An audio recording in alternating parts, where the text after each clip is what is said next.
Thank you, Lesroy. I was asked this question before, and I think I clearly expressed my views on the matter.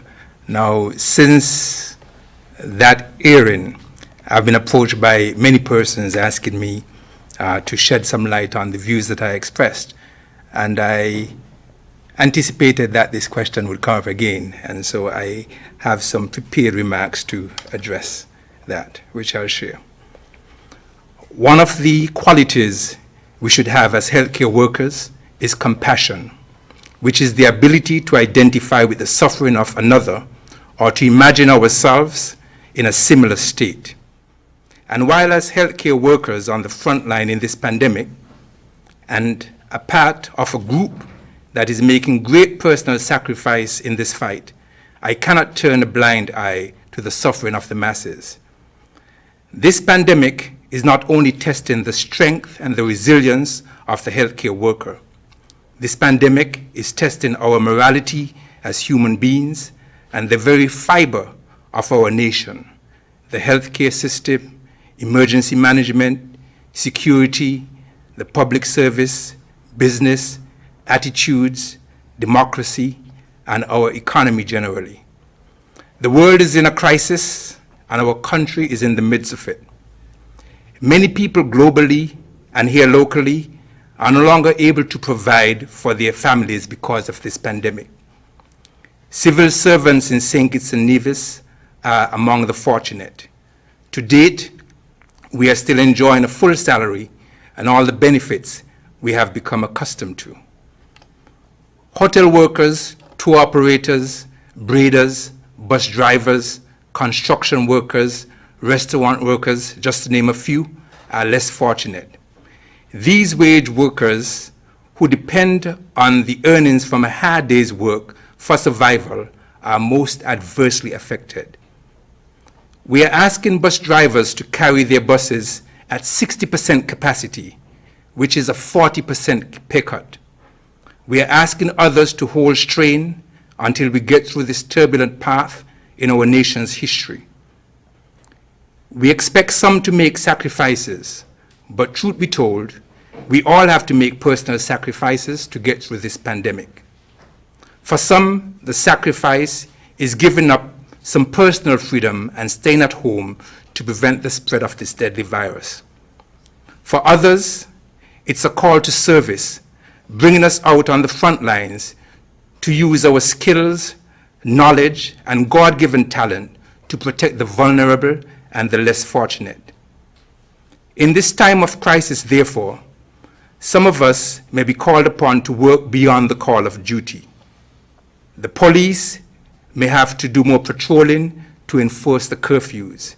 Teachers may have to learn a new and more challenging way of teaching students in virtual classrooms during the lockdown. Farmers may have to spend longer hours in the hot sun tilling the soil so we can feed ourselves locally. One test of our resilience and commitment to the greater good of our nation is how we behave when our country is in crisis. If at this time we're able to live true to our country's motto, country above self, we would have made a significant stride as a nation. Doctors and nurses across the globe have been working overtime to combat this pandemic. I am grateful to the Almighty God that here locally we have been able to contain the virus thus far below a level which it could overwhelm our health system. We have augmented our staff with help from overseas. We have decreased significantly our elective procedures and have also seen a significant drop in crime and injuries related to crime presenting to the emergency room. During this period, we have had a significant drop in hospital visits and hospital admissions, such that our hospital occupancy has decreased significantly. We have therefore seen an ease on the demand made on the healthcare workers at the institution while we continue to battle in the community to contain COVID-19. We continue to remain vigilant, however, and brace for a surge in cases while we re-energize ourselves during this brief lull in our workload at the hospital. We have no idea when this virus will leave us or where it will leave us. We may well be in defense and mitigation mode until a vaccine is available. While we are making great strides in the fight here, we are a part of a global economy. We will also be affected by the impact of the pandemic on other countries on which we rely for tourists, students, investment, and trade. This crisis could affect us for decades. There will, we expect, be time for a full and comprehensive review of the impact of the pandemic, of our response to it, and our recovery from it. The middle of the crisis is certainly not the time for such a review. We recognize the value of all our healthcare workers and frontline workers to our country in this war against the deadly virus, and to them we will be eternally grateful. It is, however, very premature and irresponsible to start at this time a discussion on salary increases for the healthcare sector or any other sector within the public service. I can tell you that the view I share on this matter is the view of the majority of doctors and nurses in our federation. It is also the view shared by those in the general public with whom I interact on a daily basis. Last night, while speaking to my grandson, he called me a hero. When I asked him why he chose to call me a hero, his response was, "Because you're fighting the coronavirus on TV every day, Grandpa." It is this show of appreciation for what we do as healthcare workers that gives us the drive to continue this fight and not the promise of money. We understand the importance of what we do, but we do not wish to overstate our importance. We are all in this fight together, and the singular action of each of us will help us get through this pandemic. There will be a lot of time after to discuss salary raises and hazard pay. For now, I beg each and every one of us to get on board with this fight if we are to survive as a nation. That is my answer. As fears about the effects of the coronavirus pandemic continue, it is natural that people may be experiencing more episodes of anxiety as a result. Common signs and symptoms of anxiety include feeling nervous, restless, and tense, having a sense of impending danger, panic, or doom, hyperventilating, sweating, or trembling, having trouble concentrating and excessive worry, having trouble sleeping. If you are experiencing any of these signs of anxiety, there are some things that you could do to cope. Reach out for help and talk to a trusted friend or individual who could help to distract you from some of the worrying thoughts. Avoid watching too many news items that focus on the negative impact of the coronavirus. Decide instead on a few specific times daily when you could get your news from reputable news sources. Make sure that you maintain some normalcy and regularity in your daily schedule as much as possible. Focus on the things in your life that you can control and do them. You can control what you watch on TV, what you listen to, who you talk to for support, and how you take care of your body. Remember to seek mental health and psychosocial support if necessary. This message was brought to you from the St. Kitts Mental Health Association. Hi everyone, I'm Dr. Dwayne Archibald, Head of Emergency Room at Joseph and France Hospital. Novel coronavirus has been topic of conversation globally and of course in St. Kitts and Nevis. Basically, the word novel in coronavirus identifies that this is something new to the human being. In preparation of COVID-19 in St. Kitts and Nevis, we have to be able to identify the symptoms. These symptoms may include fever for a prolonged period of time, coughing for a prolonged period of time, shortness of breath, or any respiratory type symptoms. In addition, for prevention, we should avoid holding hands, shaking hands, sharing forks, knives, spoons, and even cups. So consider avoiding touching one's face, nose, mouth, eyes. So to avoid self-contamination, that is touching the face, we are advised to use alcohol-based hand sanitizers. Now these alcohol-based hand sanitizers should have at least 60 to 70% alcohol in it. We should also consider washing our hands thoroughly when handling babies before and after, also in the case of the sick and the elderly. So when I speak of sick people, I refer to elderly over 60, I refer to people with hypertension, diabetes, kidney compromise or kidney failure. Hand hygiene is important in cooking. We should wash our hands thoroughly before and after handling raw meat. Cooking boards should be separate for raw food and cooked food, and of course the raw meat should be cooked thoroughly. For the pet owners, they should also consider washing their hands before and after dealing with pets. The virus can get on any other inanimate objects such as doorknobs, computer screens, computer keyboards, and we should consider wiping those down with Lysol or Clorox. Let us try to build our immune system. Exercise, rest, vitamins, vitamin C especially, also fruits and vegetables, and hydration, drinking lots and lots of water. There is a lot of misleading information being spread about the COVID-19, rumors. So what we do suggest is that you follow up with the Ministry of Health in terms of their Facebook page.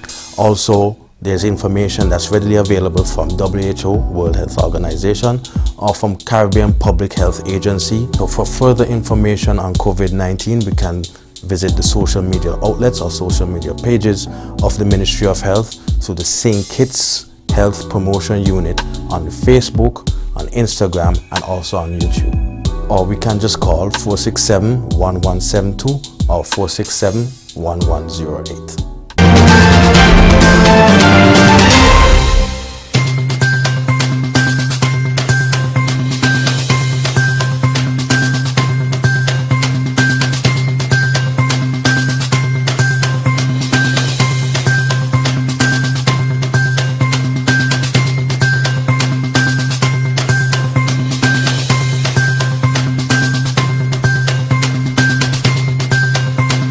Is on.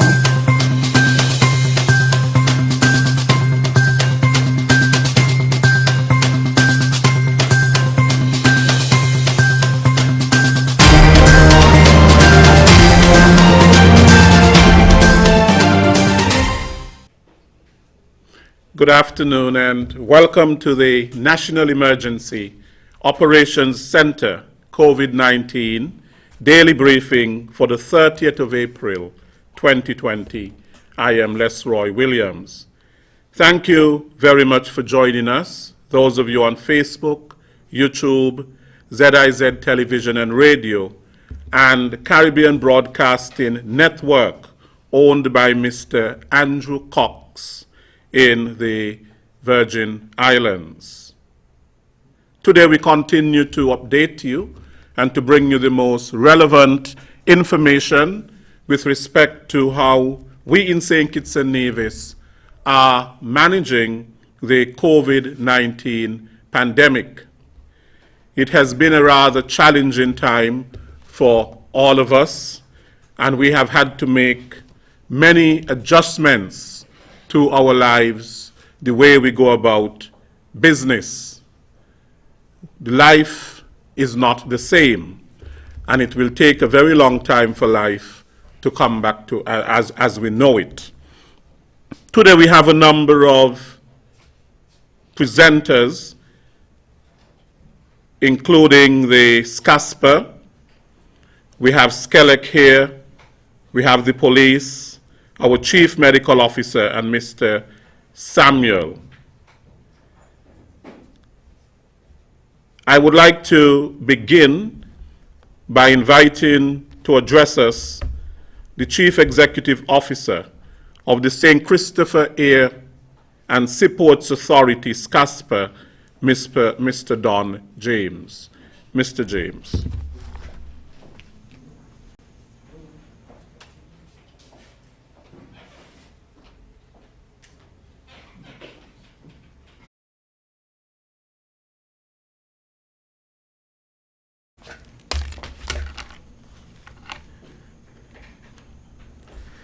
Good afternoon. Ladies and gentlemen, in my immediate presence, and you who are engaged via radio, television, and very other media platforms.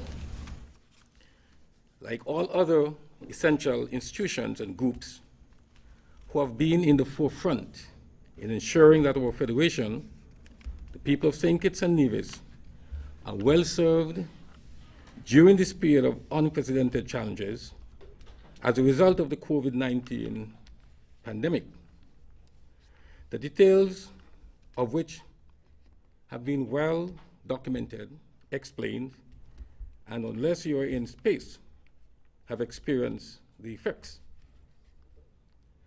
The St. Christopher A. and Support, SCASPA, welcomed this opportunity to present to you the critical role it has performed and continues to perform during the crisis. It might not have been showcased as other essential institutions and/or groupings recently, but it has been silently executing its mandate by being on the forefront, ensuring very little, if any, disruption in the supply chain of food, medicine, and other essential cargo to the supermarkets, the pharmacies, and even in the village shops. Casper, who manages both the air and sea ports, is positioned at the critical points in the supply chain, the entry points or gateways to the Federation, where any minor disruption can have significant impact on the availability of critical food and other cargo supplies reaching the people. During the curfew periods and the partial closure of the Federation borders, SCASPA operations continued with near total closure at the airport, cessation of activities at the cruise pier terminal, but full throttle at the cargo port.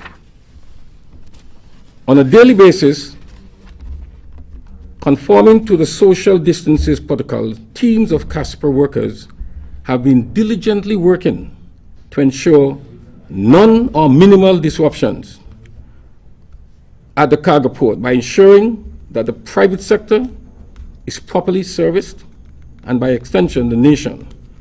One of the obvious benefits of CASPA's contribution during the period of uncertainty and fear is its role in abating panic shopping. We have seen that over the time, as persons have been assured that there would be a constant supply of goods to the supermarkets and the pharmacies and other essential providers, the long lines at these establishments have significantly shrunk.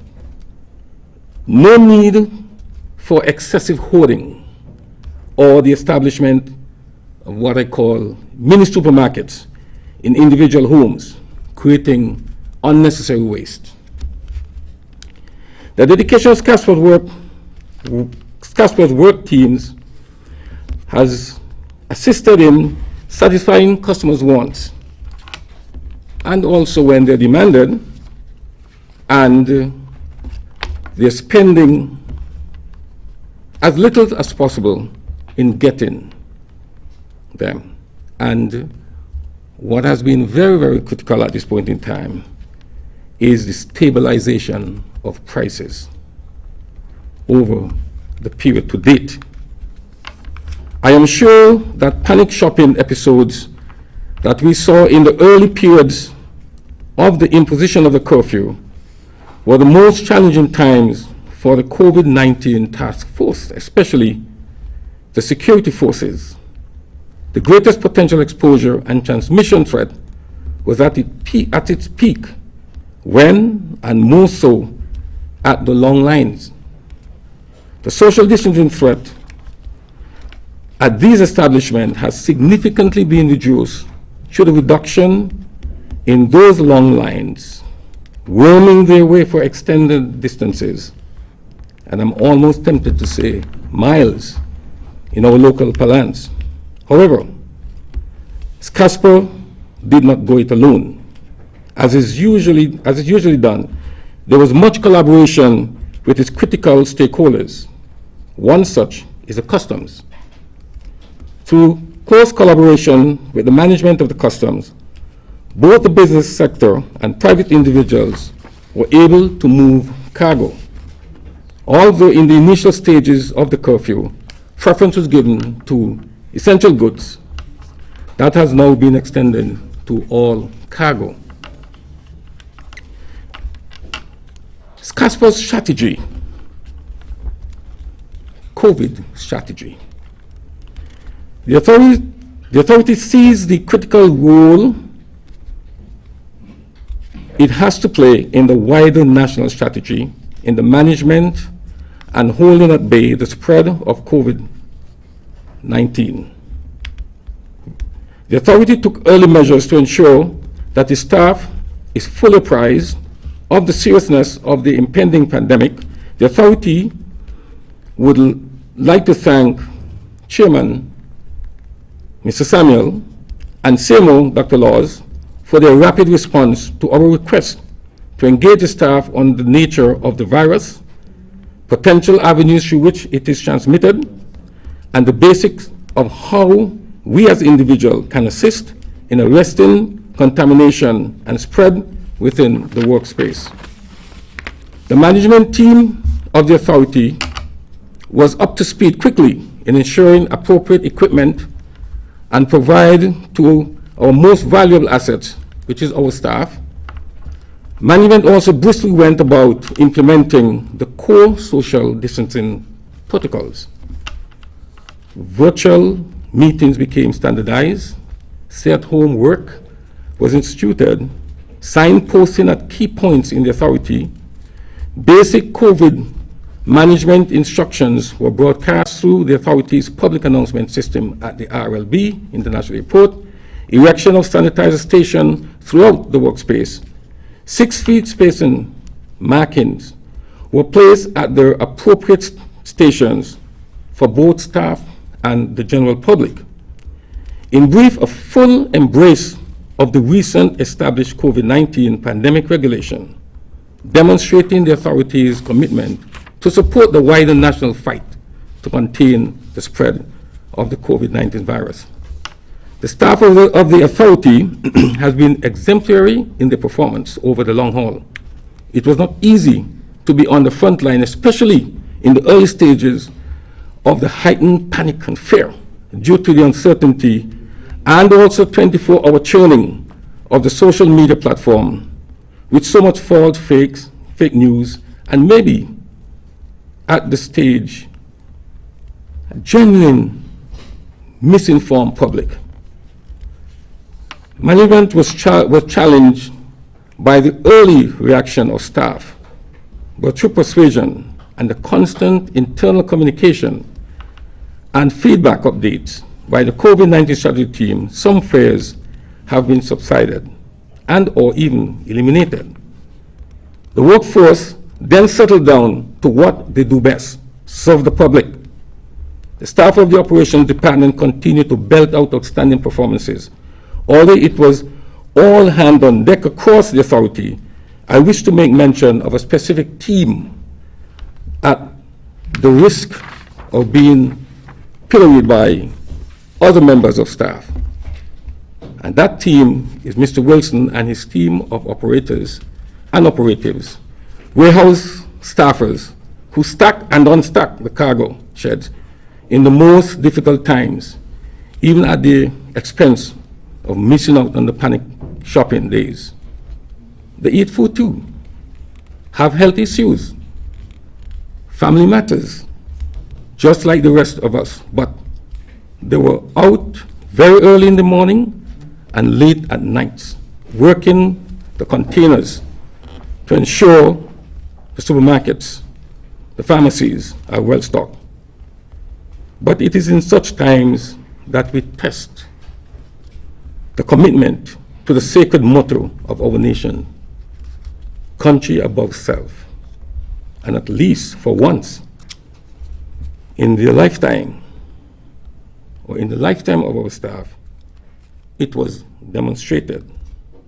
Commendation to the outstanding staff of the authority. Communication, like all other organizations, we use varying media to communicate to the general public.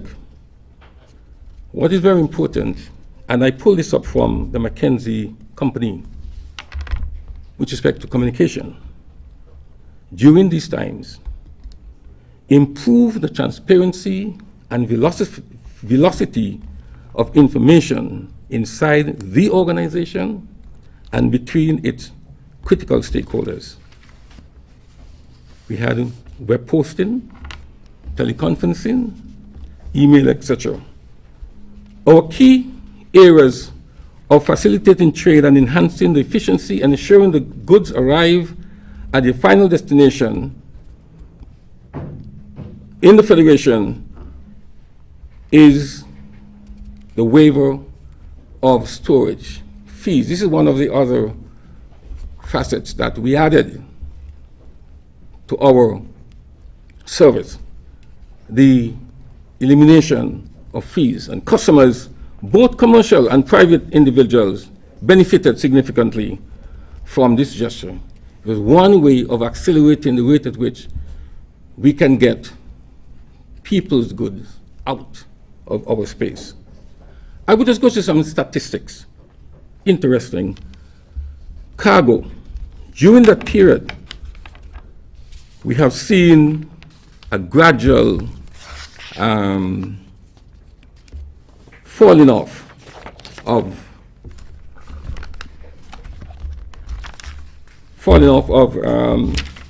cargo, which is expected. Because during that time, the focus was on now for now shopping. Let me hoard what I can get within syndicates. And because of that, we would have seen fall off in the arrival of containers. But during that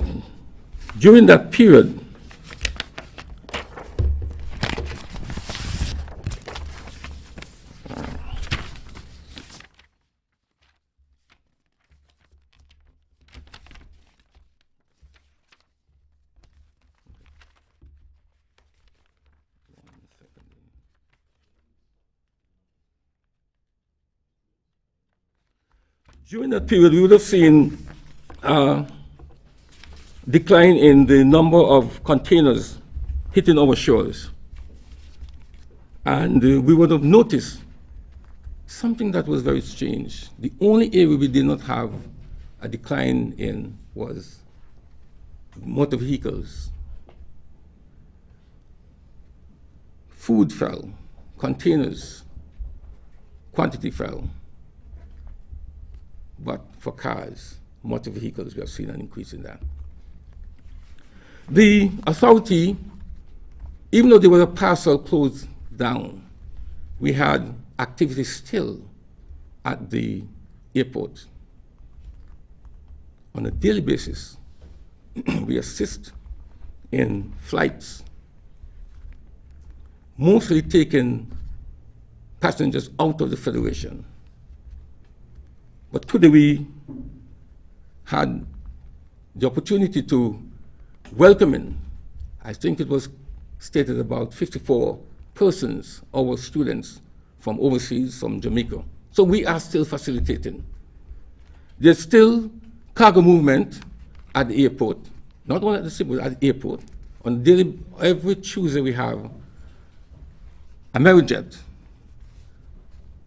and cargo is facilitated. The movement of cargo is facilitated through the airport. We also have activity based on the courier service. That is also facilitated. So, what is important is that our role, even though diminished in some areas, its importance has not diminished.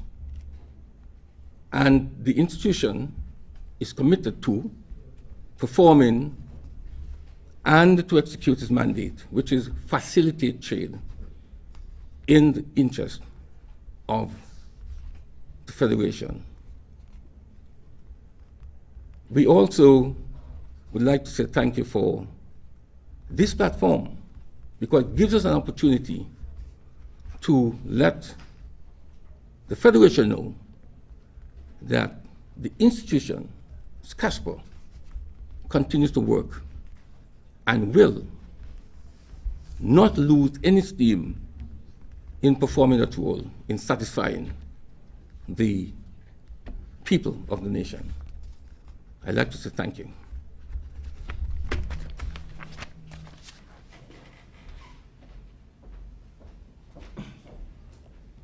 Thank you, Mr. James, the CEO of SCASPA. I would now invite the General Manager of the St. Kitts Electricity Company, SCELEC, Mr. Jomo Williams, to address us. Mr. Williams.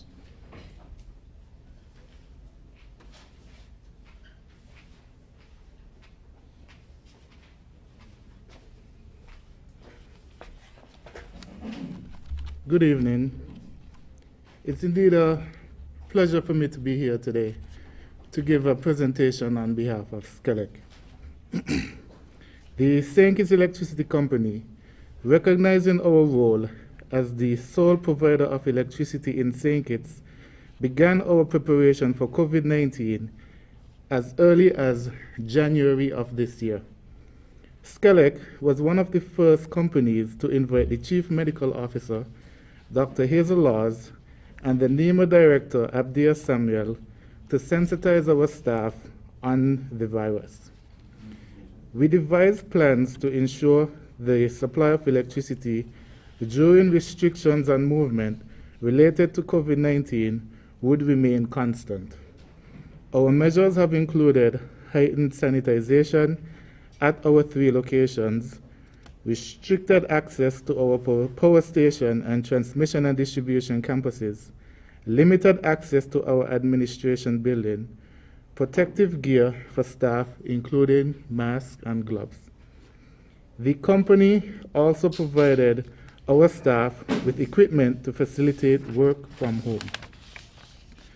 Just as SCELEC has been impacted by COVID-19, we recognize that this pandemic has caused financial hardship for some of our customers. Through the government of St. Kitts and Nevis, we are able to provide relief to our customers in need. In March, SCELEC launched a moratorium on bill payments for April, May, and June. This means that eligible customers can receive a deferment on payments of their electricity bills. Please note, this does not mean that customers are not expected to pay,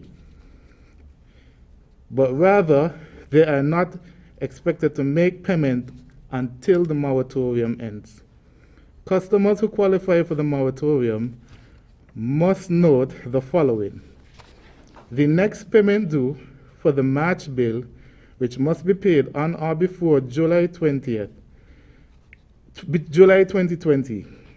If possible, customers are encouraged to make payments during April to June. After the moratorium ends, customers must make arrangement with SCELEC to bring their account up to date. To qualify for the moratorium, applicants must show proof of financial impact due to the economic fallout of COVID-19 by providing a letter from their employer confirming such impact. Customers can also submit documentation proving self-employment within the tourism or other affected sector. To date, 74 customers have applied for the moratorium. We are encouraging any customer who has been financially impacted by COVID-19 to apply for the moratorium.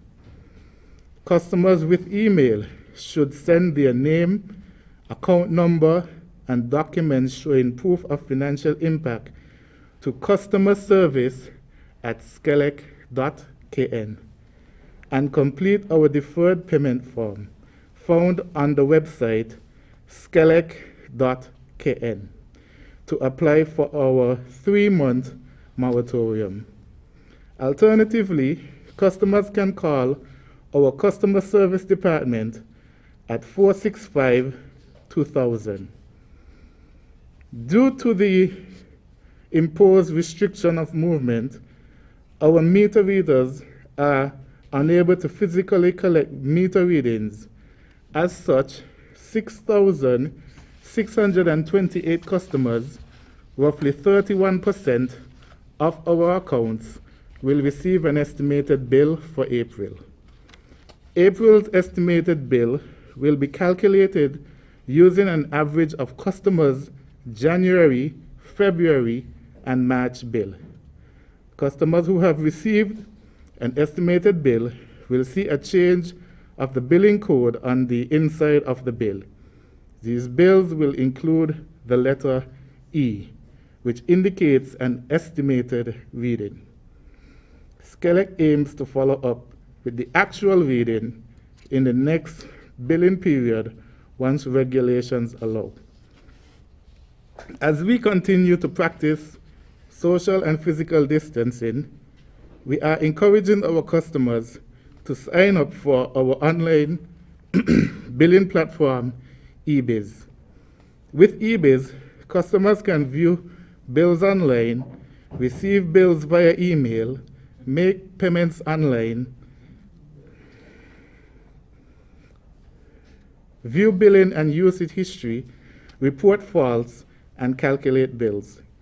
To use our eBiz platform, customers can apply online at ebiz.skelec.kn. To apply, customers will need to provide 2 forms of identification and will also need their account information at hand. For April, we saw a 200% increase in eBiz sign-up. In addition to eBiz, customers can also make bill payments through St. Kitts Nevis and Anguilla National Bank, First Caribbean Bank, and Republic Bank online portal. The public can also pay using our checkbox at our main office on Central Street. We are currently preparing to roll out an automated call-in service to accept bill payments and receive reports for customers via telephone. We understand that during the days of limited operations, that some of our customers may not be able to visit our main office, and we often have a high call load. We are reminding our customers that most of our services can be accessed to our website, skelec.kn. Through our website, customers can apply for new supply, transfer of supply, disconnection of supply, e-billing platform, and the COVID-19 deferred payment plan, and report faults and outages. Customers can also access these features through SCELEC's mobile app, which can be downloaded from the Apple and Google Play Store.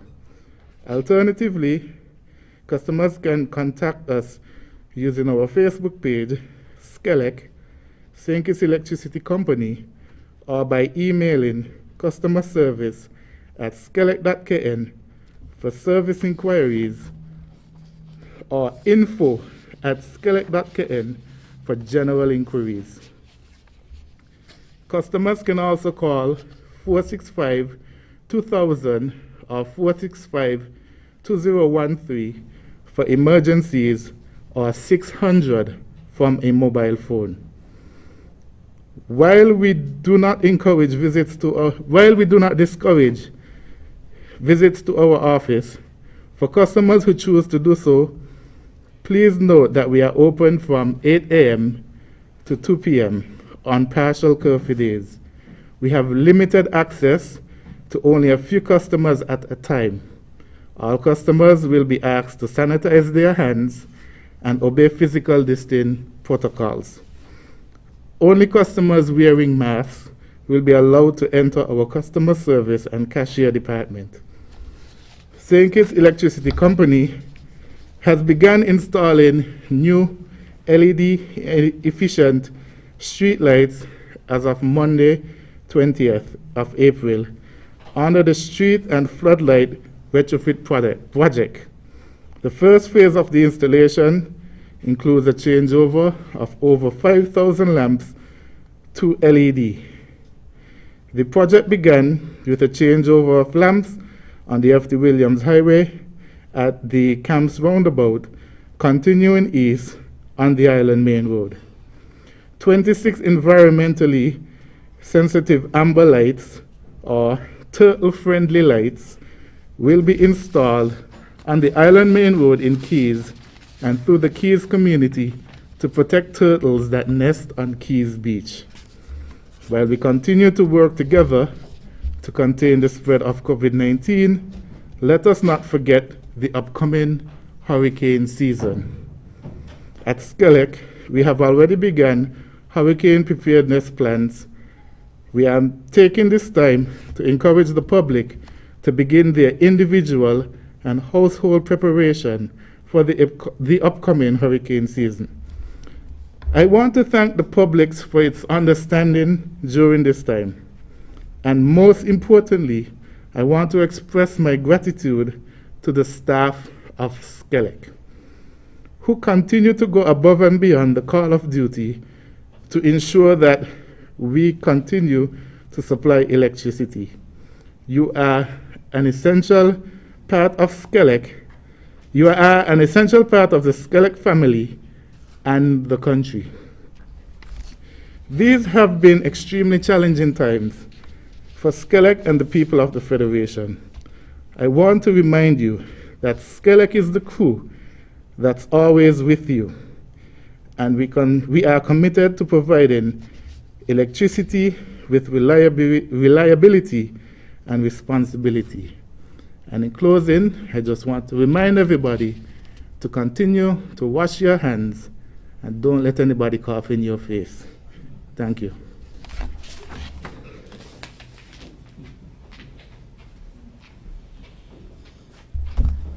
Thank you, Mr. Williams.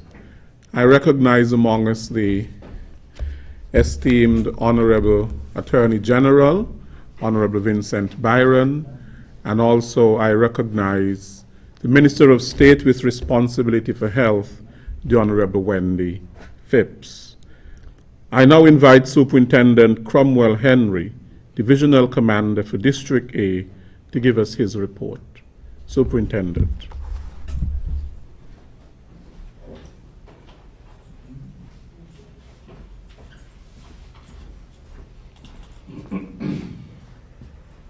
Thank you, Mr. Williams. A pleasant good afternoon to all. I will begin my report, as usual, with arrests. For the past 24 hours, police have made 4 arrests of persons in breach of the emergency regulations. However, what is different today is that 3 of those arrests were for persons who were not wearing masks. So 3 persons were arrested for failing to wear their masks, and 1 for breach of curfew. Now, all 4 persons were arrested and charged.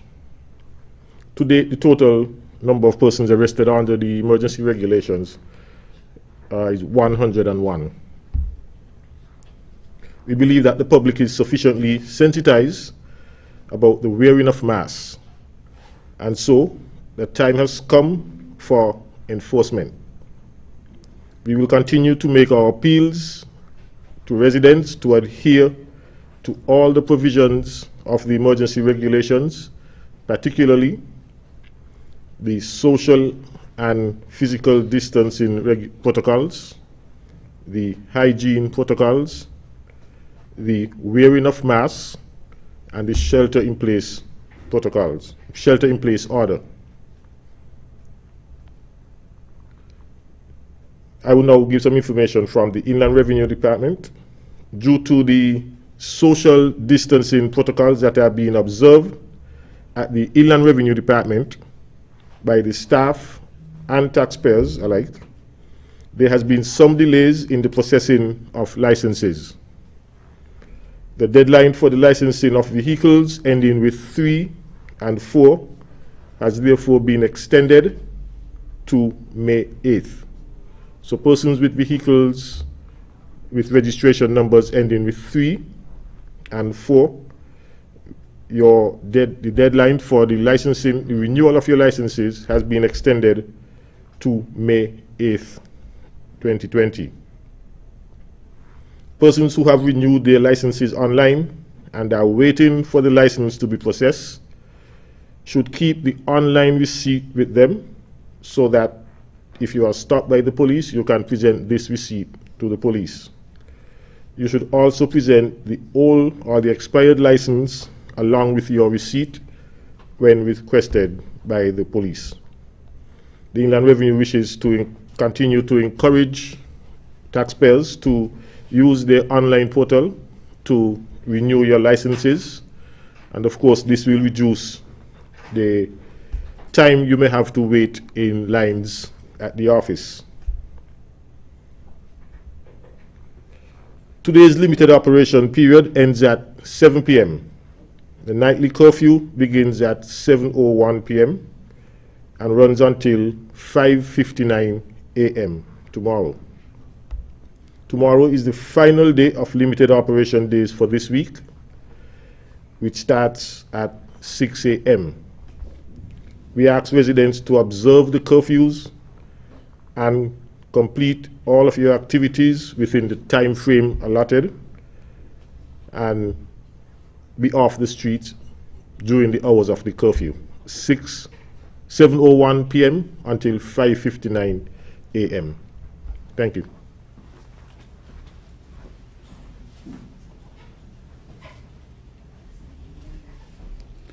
Thank you, Superintendent Henry. I now invite Chief Medical Officer Dr. Hazel Laws to give us her report. Dr. Laws.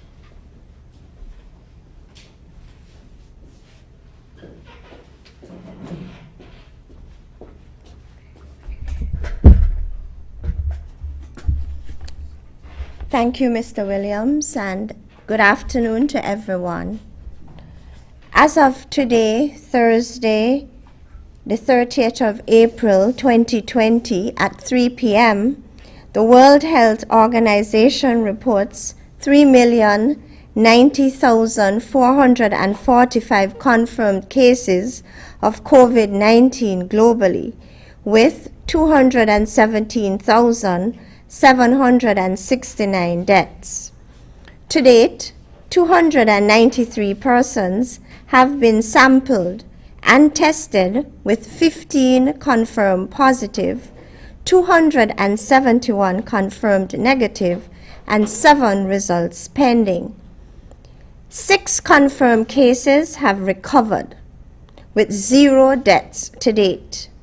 Currently, 56 persons are quarantined in a government facility, while 55 persons are quarantined at home. 9 persons remain in isolation, while 688 persons have been released from quarantine. On March the 25th, 2020, just over a month ago, the Federation of St. Kitts and Nevis announced its first 2 confirmed cases of COVID-19. Presently, as at today, April the 30th, 2020, the Federation recorded a total of 15 confirmed COVID-19 cases. The confirmed cases comprise of 53% males and 47% females, with 60% of the cases between the ages of 21 and 40 years. The age of the patients ranged from 9 months to 66 years, and the mean or average age is 32 years. In terms of clinical manifestation, 87% were symptomatic, or they manifested symptoms, and the remainder were symptom-free. The most common symptoms, as I said before, are fever, cough, and sore throat. To date, 6 cases recovered, with an average duration of 27 days between diagnosis and recovery. 293 persons have been sampled and tested, with 93% of these receiving negative results, 5% receiving positive results, and the remaining are pending. So far, the public health team has traced and tested over 193 contacts of cases, and 3% or 5 contacts were positive. Testing of suspected cases of COVID-19 and contacts remain a priority for the Ministry of Health. Be reminded that each of us have our part to play in protecting ourselves and others from this disease. Maintaining the overall health of the people of the Federation continues to be our individual and collective responsibility. I want to remind us that the national statistics and other COVID-19 related information can be found at the official website www.covid19.gov.kn, the St. Kitts Health Promotion Unit Facebook page, and the St. Kitts Health Promotion Unit YouTube channel and Instagram. Thank you.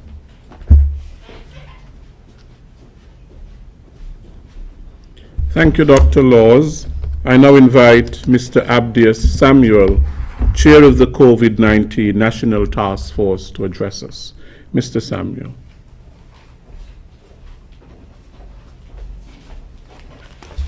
Thank you, Mr. Williams, and greetings and to everyone. Good afternoon to everyone, those who are tuning via the internet, those listening via radio, and those watching on television. Today, I want to start off today on a very happy note. Nothing is, as we say, sweeter than when a plan comes together and you see it come to fruition. Today, I was happy to witness the arrival of 51 students that are studying in Jamaica. It was a very happy moment for parents, for the students, for those who have been working hard, and in particular for the nation at large. Thank you very much to all of you who supported this operation, and we look forward to supporting everyone who has such dire need. Let me begin with acknowledgements. Today I want to acknowledge the Keys Gospel Hall Church, who donated $1,500 to support the fight against COVID-19. So the Keys Gospel Hall Church, thank you very much. We also thank Faith's Bakery for the donation of bread and pastries to the vulnerable persons within the community, including the Children's Home, Cardin Home, New Horizon, and the NEOC. So the Faith's Family Bakery, I see one of them here sitting with us. Thank you very much, and we look forward to your continued partnership. I also want to acknowledge, by way of reading this extract from a WhatsApp message from Dr. Bernal S. Nisbet, and it states, Terry and Wilma Nisbet, who are Kittian residing in St. Croix, they wish to inform that they are following the daily briefing by the NEOC, and that they are extremely impressed by the dedication, hard work, and professionalism of this group of nationals of the Federation. They declare that they are moved by the astute leadership of the Prime Minister, Dr. Timothy Harris, and his cabinet, and it makes them feel proud to be nationals of the Federation of St. Kitts and Nevis, especially at this time of crisis.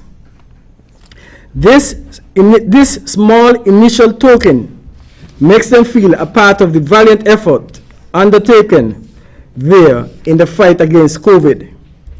And they have contributed a check in the amount of 1,000 EC dollars. Permanent Secretary under the Ministry of National Security, Mr. Osman Petty, wishes to highlight the work that is being done by IMPACTS, the Implementation Agency for Crime and Security. Dear Permanent Secretary Petty, please find enclosed in this package 3 thermometers which can be used by law enforcement and or prisons as a part of the fight against the COVID-19 virus. In our discussions with the various standing committees, many law enforcement entities indicated they needed these thermometers to test their officers on a daily basis, and in the case of prisons, it would be a case of testing both inmates and wardens. Sir, I recognize that this is but a small contribution, but one of the hopefully more to come. This contribution is out of the core budget, and we are hopeful of acquiring funding to provide further supplies which are immediately required. Please let us know what other urgent supplies may be required by the government of St. Kitts and Nevis. The agency remains committed to serving the government of St. Kitts and Nevis, and thank you for your continued support. Sincerely, Michael Jones, Executive Director, Acting. I also want to acknowledge a small but generous contribution that was made by highly spirited citizens in the Ponds Extension area. She and he asked me not to reveal their names, but they were moved as well as citizens of this land to make a contribution to the fight. And this contribution, they would like to go to the children's home. The amount donated was $500 EC in cash that was delivered to my office. So to you, thank you, and we appreciate your effort. Large or small, they are all welcome. I also want to acknowledge Jaida Sutton, President of the Students Association in Jamaica, for her tremendous leadership. She needs to be lauded for her commitment and astute leadership shown during the times of dialogue between the government, agencies, and the students, parents who are studying in Jamaica. I also want to thank Ambassador of the Republic, China, Taiwan, His Excellency Tom Lee, and the Taiwanese Embassy and staff who readily assisted us in translating our Regulation 15 of 2020 to Mandarin. We continuously state that we are approaching this fight against COVID with an all of society's approach. The operation today of bringing our students to St. Kitts and Nevis was a multi-sectorial and multi-agency operation. First, let me thank the members of Cabinet, in particular, the Deputy Prime Minister, and I also want to acknowledge the Police, Defense Force, Ministry of Education, Ministry of Foreign Affairs, Ministry of Health, St. Kitts and Nevis, Immigration, Customs, SCASPA, NASPA, the EOC and Nevis, NEOC and St. Kitts, TDC group of companies, and also the bus drivers. Everyone played their part, and also the private security who assisted our police and defense force. Thank you, everyone. And I'm certain the parents of these students are extremely happy. 311. A total of 33 calls were experienced for the past 24 hours.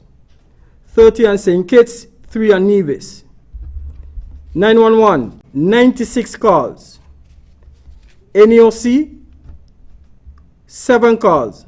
1 social distancing, 1 health, 1 permission to move during the curfew hours, 1 seeking general information, and 3 on social welfare assistance. The EOC and Nevis would have processed a total of 14 calls. The COVID compliance task force would have visited a total of 74 businesses today and would engage 28 passenger buses. Out of the 28 passenger buses, only one driver was not wearing his mask.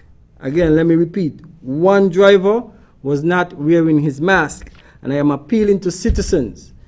If the driver is not wearing his mask, advising driver, put on your mask. I am also advised by the compliance task force that only one supermarket had no compliance whatsoever. That is not good. I'm appealing to this supermarket, you know who you are, if you're listening, please become compliant. As of next week, we will be enforcing the law to its fullest extent. The quarantine task force continues to ensure that persons are compliant with their obligations, and persons, I am being told now, are sheltering in place.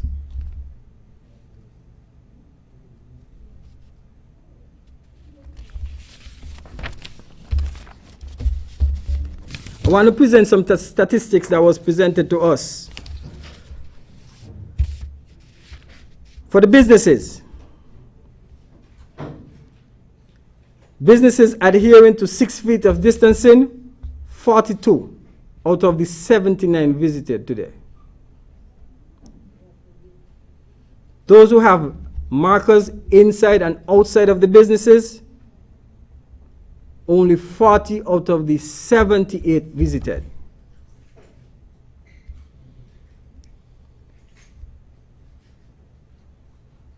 Personal hygiene, those numbers, as I read here, are more acceptable than before. Again, I'm going to make this last appeal to you. Please comply. Today is Thursday. Tomorrow will be Friday. After Friday comes Monday, we are enforcing the law. This means if we have to shut you down, we will shut you down in the interest of public safety. We have been very, very accommodative in educating you 1 week, evaluating you, and making recommendations for 2 weeks, and now it's time to enforce the law. I am appealing to you. I will be engaging the Chamber of Industry and Commerce for further discussion, and I again state to you, we will be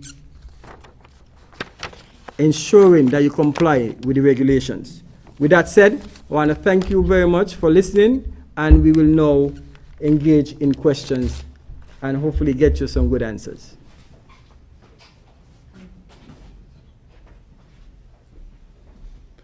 Thank you, Mr. Samuel. We have now arrived at the question and answer segment.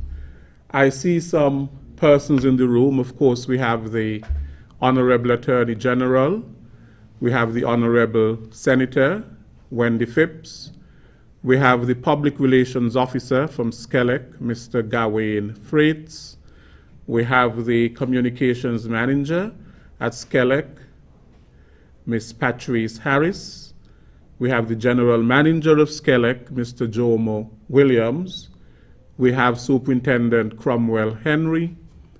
We have in the room also the Comptroller of Customs, Mr. Kennedy Silva, our Medical Chief of Staff, Dr. Cameron Wilkinson, and our Chief Medical Officer, Dr. Hazel Laws.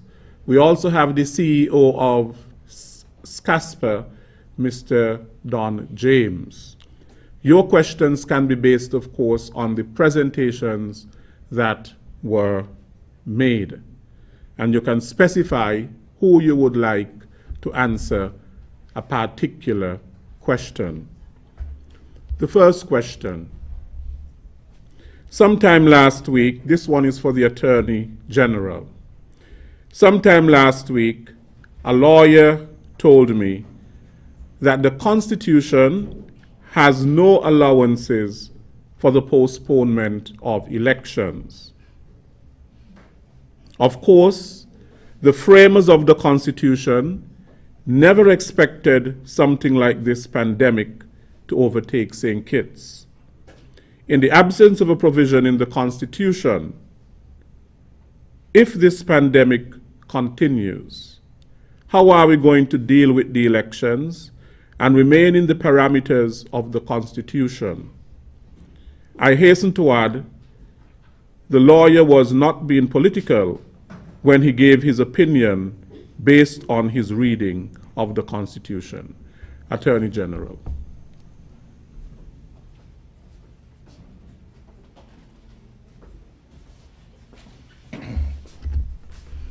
Good afternoon, everyone, and thank you for that question. We are aware that the Constitution requires that 5 years after the first hearing of Parliament, or the first sitting of Parliament after an election, Parliament dissolves. So that the first hearing would have been in May 14th, 2015, and on May 14th, 2020, the Parliament automatically dissolves unless His Excellency the Governor General is asked by the Honorable Prime Minister to do so. The Prime Minister has the authority under the Constitution to request Parliament to be dissolved. When Parliament is dissolved, prorogued, as is said in the, or prorogued in the Constitution, by the Constitution, there are 90 days by which a general election should be held.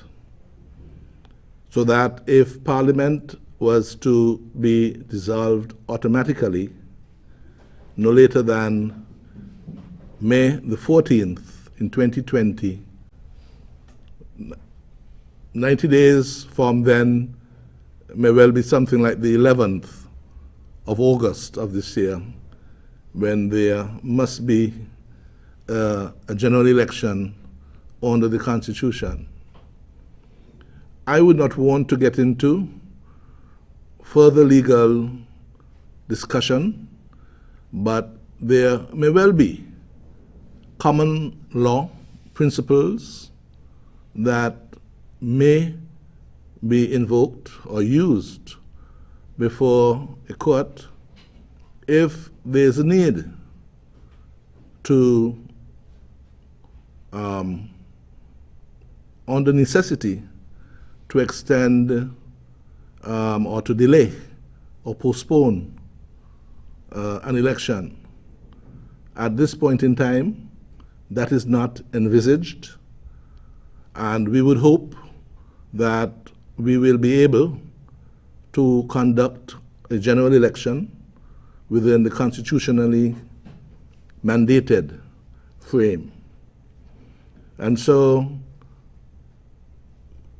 it is not contemplated that elections should extend beyond the 11th of August this year.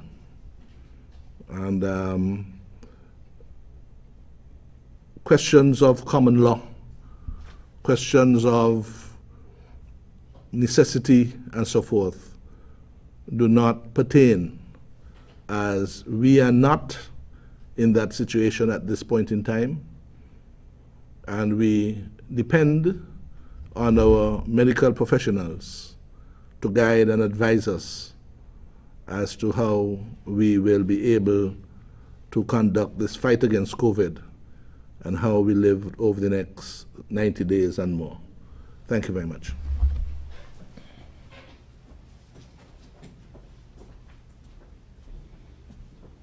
Thank you, Attorney General. This question is for the Comptroller of Customs. Is there any arrangement made for persons who would have imported personal vehicles? Has any arrangement been made during this time for them?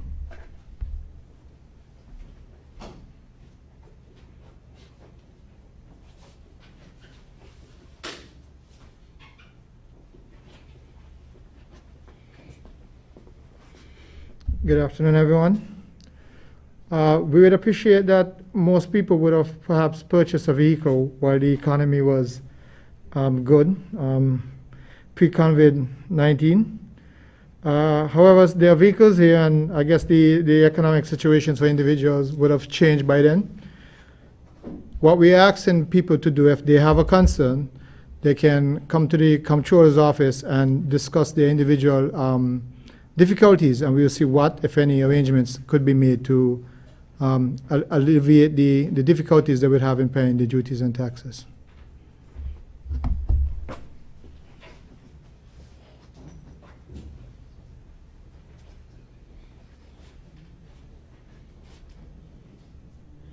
This one is for Superintendent Henry. When a person is arrested for breaking the curfew, how long will they remain in custody? Are they being charged on the same day? And finally, will they be given a meal by the police, or is the family allowed to bring them a meal?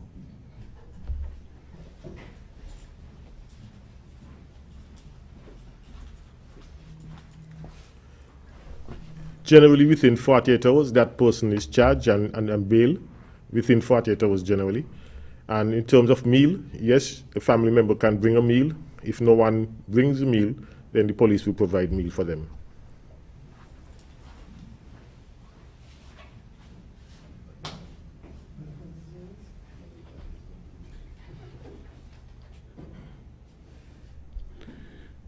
This is from SKN Newsline.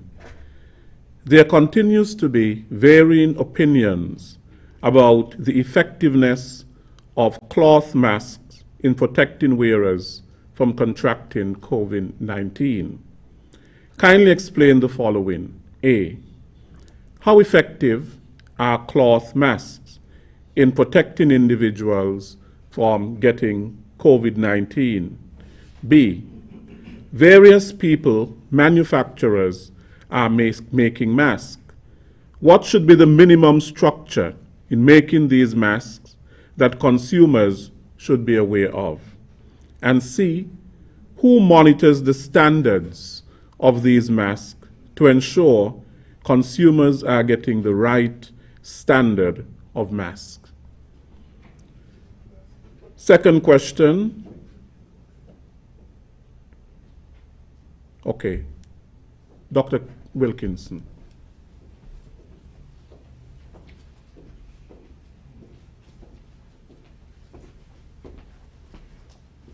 Thank you for the question.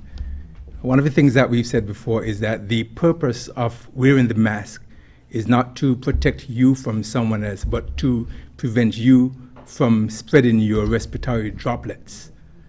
And so when you go out, if you talk, sneeze, cough, you can expel respiratory droplets that can go at least 3 feet. And so there are two things that you need to do when you go out to prevent yourself from infecting someone else and also to protect yourself. Number one, you need to stay at least 6 feet from someone, and by staying 6 feet from the other person, you will be protecting yourself. By wearing your mask, you prevent your respiratory droplets from traveling and infecting someone else. And the World Health Organization, the CDC, they have said that just by wearing a basic bandana, that it will be effective in controlling the droplets. So anything above a bandana is also good. And so if you cannot afford to buy one of the simplest masks, then you can use a cloth face mask. And so basically what we're saying is that everyone has the ability to cover their nose, cover their mouth, and prevent themselves from spreading the virus. Because the way we will control this virus is assuming that when you go out, you might be infectious. And by you controlling your respiratory droplets, you can prevent the spread of the virus. The other person who is next to you might also be infectious. And the way you control that is by making sure you stay 6 feet away from them. Because the droplets from that person doesn't necessarily have to go directly into your nose or mouth. It can go onto your hand, onto the things that you were carrying around, and then you can touch that, contaminate your hands, you put it into your nose or mouth, and then you become infected. Okay? Thank you.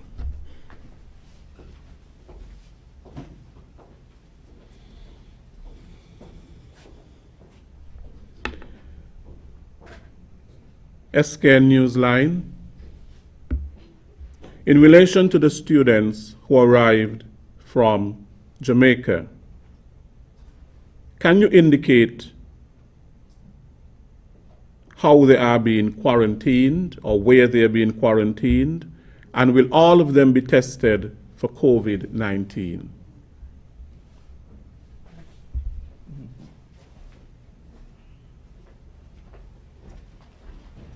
Mr. Williams, thank you for the question, and thanks for whoever posted the question. Let me answer the first part of the question. The students are quarantined in a government facility, and they are very well accommodated.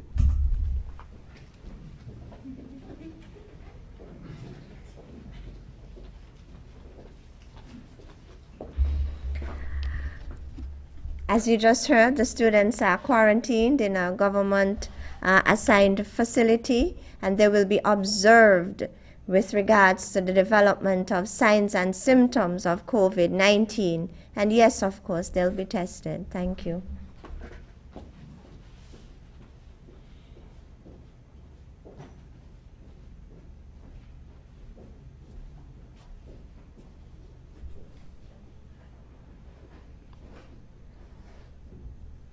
Small business owners. Is there anything in place for small business owners whose business is impacted by this pandemic, whether or not they are registered at Social Security as self-employed?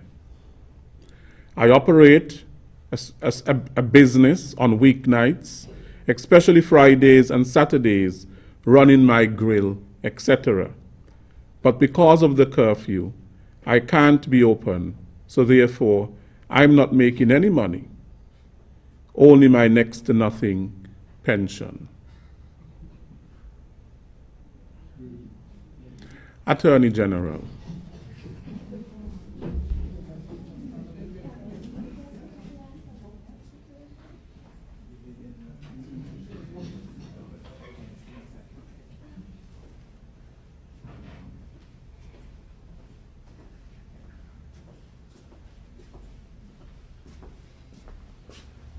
Thank you very much. We are in an abnormal time, an unusual time, when the world is in a pandemic and that we have had to have emergency powers in order to protect all our citizens from an infectious disease. And there will be some hardship, and we hope that we can do as much as we can to sort of ease that hardship from time to time. The advice we have had from our medical professionals is that socialization, whether at bars, night spots, in the evening at restaurants, in close proximity to each other, is one way in which, as Dr. Wilkerson was just explaining, droplets may be transmitted to others. And so it's that socialization, that social gathering, that why it is that we have put in place nightly curfews and lockdowns on the weekends, so that we can slow down the transmission of COVID-19, or of the transmission of this virus. If it is that you have been having difficulty making ends meet, the government has put in place certain packages to assist you to go over this very difficult time until we can really get back to some level of normalcy. We hope that as a business owner, small business owner, you should have signed up for small business contributions with Social Security, which you can now draw on. There are other areas, if it is that as a householder, you may be making less than $3,000 or have an income of less than $3,000 per month, you should qualify for the poverty alleviation program that allows for households making less than $3,000 to get $500 to assist them with basic necessities. But we are in an abnormal time. It's a special time, and all of us have to find a way to make ends meet until we can see our way to get back to some level of normalcy. And hopefully that will happen soon, but we do not know. And we depend on our medical professionals to advise us when that is the proper time and appropriate time for us to do so. Thank you very much.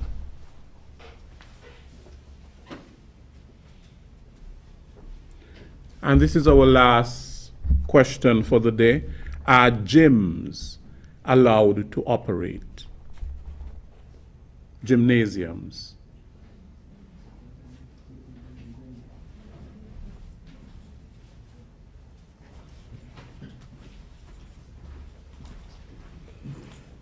Regulation provides that if a business can operate while observing the social and physical distancing protocol, as well as the other hygiene protocol, they can operate.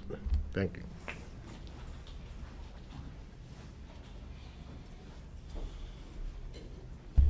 Okay, I want to thank you for your questions, and I do hope that they were adequately answered. I do have an announcement that was sent to me from Western Union, that the Western Union office is closed until further notice. The management says that the closure is necessary to resolve some internal issues with its principal, Grace Kennedy Money Services. We are aware that everyone is facing unprecedented circumstances brought on by the COVID-19 pandemic, and as such, it requires certain internal adjustments that were unforeseeable before this pandemic. I wish to take this opportunity to dispel the notion that our office has monies for the customers. We are not a bank, so we do not hold deposits for anyone. The business is predominantly a cash-in-hand out business. So as customers send monies out, those same funds are used to pay customers who are collecting. Also, transfers that originate from overseas jurisdictions destined for our location do not generate any funds at our location. The internal reconciliation process allows for ACM to recoup any funds outstanding. We wish to assure all our customers that we are working with our principals to resolve the issues as quickly as possible. Until then, please listen for our announcement with regard to our reopening. On behalf of Advantage Capital Management Limited, Austin Julius, General Manager.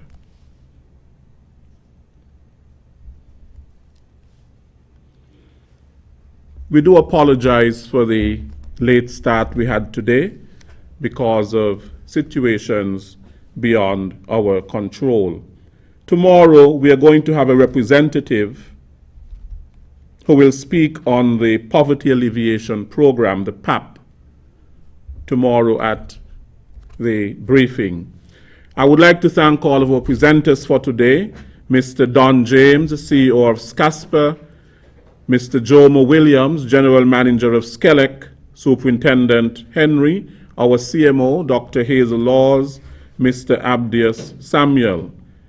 I also would like to thank our Attorney General, the Honorable Vincent Byron, the Honorable Minister of State with responsibility for health, the Honorable Wendy Phipps, our Comptroller of Customs, Mr. Kennedy De Silva, our sign language expert, Mrs. Christmas Jacobs, who continues to do a fabulous job. I want to thank all our media who continue to partner with us in getting the information out and keeping you informed as well in terms of what is happening here in St. Kitts and Nevis. ZIZ, Nevis TV, Win FM, all the Freedom FM, Sugar FM, Sugar City FM, all the radio stations in the Federation, and also Caribbean Broadcasting Network in the Virgin Islands, owned by a Mr. Andrew Cox, who generously carries this briefing every day, carries it live. Tomorrow we will be back for another briefing at 5 p.m. Until then, continue to be safe and do all that you're supposed to do to prevent yourself from being sick. Take care. The coronavirus pandemic has caused upheaval in the lives of many people, and the increased stress that it has caused is a very normal response. High levels of stress impacts people's physical health, how they feel, and how they think. To help manage stress during this pandemic, it is important to stay up to date with credible sources of information about how to keep yourself and your family safe, maintain connections with family and friends while remembering to observe social and physical distancing. Practice relaxation techniques like deep breathing, yoga, meditation, stretching, and relaxing visual imagery. Focus on positive aspects of your life and any new opportunities that this situation is bringing to you. Engage in physical activity, even in your home. This helps to boost mood and reduce levels of stress. Stress levels can be managed by having a problem-solving approach, by managing the things that you can manage, and by adopting a positive attitude about your capabilities. This message is brought to you by the St. Kitts Mental Health Association.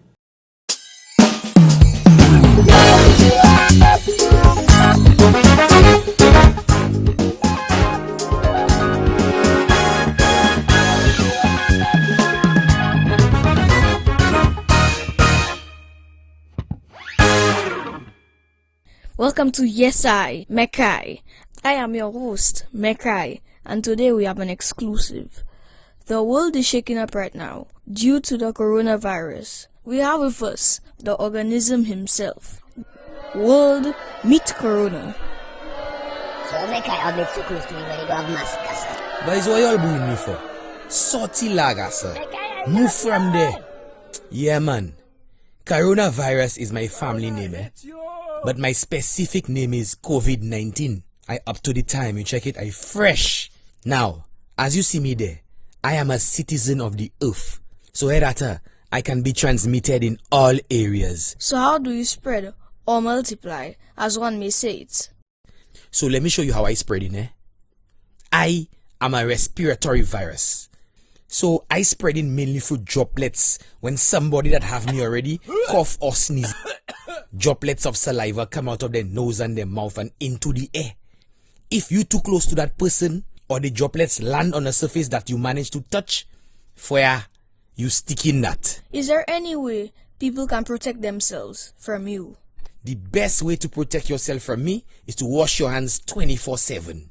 Avoid touching your eyes, mouth and your nose. Gassa, watch that. I telling them people how to protect themselves from me, eh? And how much of them still taking me on? Watch that man over there. He just there coughing and sneezing in people's face there. You feel like I see you? Anyways, so when people get me, they may experience fever, flu-like symptoms such as coughing, sore throat and fatigue. You know, like tiredness and thing. Some may go through some shortness of breath. But the symptoms can be different, eh? From very mild, like a little cold, to pneumonia. Some people will recover easily, while others, they go get sick. Fast. Now, Hirata, let me make you understand something. Yeah. I's a virus and all. But Gasa, all I do is minding my own business. I just cooling out there. A lot of them human beings just ignorant and stupid.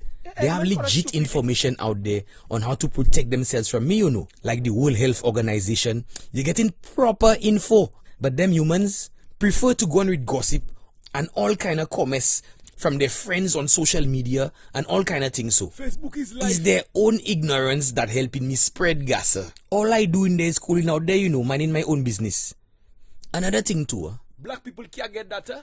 some of them humans just nasty and they ain't want to follow good hygiene practices. Is nasty, they nasty. Simple things, you know, like covering your cough and sneeze with your elbow or a tissue, disposing of the tissue properly, washing your hands often with soap and water, including before and after eating and after using the toilet, using alcohol-based hand sanitizers, cleaning and disinfecting areas. If you are sick, avoiding contact with others and staying more than 1.5 meters away from people, cleaning and sanitizing frequently used objects such as your phone, your keys, and your wallet. Interesting stuff here. I done yet. Them humans have no kind of consideration for each other. I have to tell y'all that you have to stay home when you are not well. Avoid large public gatherings if they're not essential. Minimizing physical contact, especially with people at a higher risk, such as older people and people with pre-existing health conditions. Okay, seems like we have a call coming in. Hello? Yeah, boy, Rona boy. I come for you. Can you turn the volume down on your television, please? I'm getting some feedback. Oh, Harry, just now. Let me. You know I like to hear my voice on the TV. Just now. Hold on. Yeah. Turn the volume down lower again for me, please.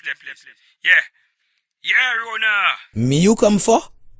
What seems to be your boggle, Gasa? Is you that make me go and take loan in bank to buy 2 cases of hand sanitizer and 8 bale of toilet paper. I buy my toilet So paper who too. going to refund me my money?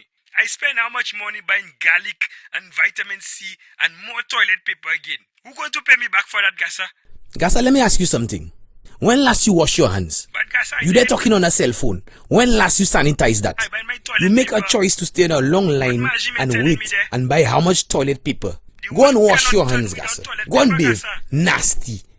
Unfortunately, it seems like we have run out of time. This has been Yesai Mekai, and to all the people out there, stay safe. This corona guy means business. Practice proper hygiene. Later.